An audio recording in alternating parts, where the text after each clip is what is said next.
A candlelight can symbolise life. These grieving families are celebrating the life of their loved ones, however short they may have been. This Lights of Love service, arranged by charity group SANS in Warrington, gave people who have sadly lost their babies comfort in knowing they're not alone. Vanessa and Tim were at the ceremony in memory of their beloved daughter Grace, who was stillborn just over 6 weeks ago. You have this anticipation of meeting your baby from the last 8-9 months. You know, you picture what she's going to look like. You wonder if she's going to look like you or like her dad.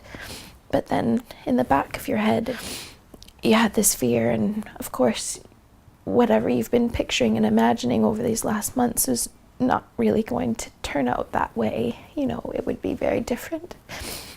But she was still our baby, and she was still beautiful, and she was absolutely perfect in every way. In 2013, 1 in nearly 220 babies was stillborn.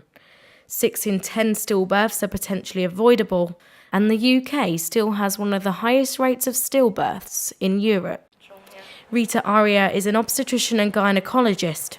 Although each case is different, she gives her suggestions for these statistics. I think other places in Europe may have different women with different risk factors. So we may have more women perhaps who are obese than some certainly Scandinavian countries. Smoking rates vary across Europe. Although data says, compares the UK rates with other countries, you can't properly compare it because populations are different. Charities like SANS and other support groups provide memory boxes of those stillborn, so parents like Vanessa and Tim can remember their angels and their cherished moments. These were some of the hand and footprints that we did with her. Some are better than others. We as SANS and other groups are there to just get alongside people and say, we know what you're feeling. Together we can make it feel better. Can't make it right. That's not in our gift. It'll never be right, but we can make it easier to live with.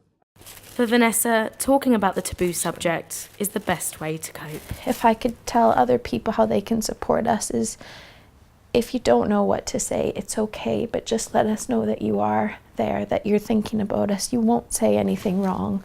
You can't say anything wrong, but it hurts when you don't say anything at all. Carly Foster, Keys TV News.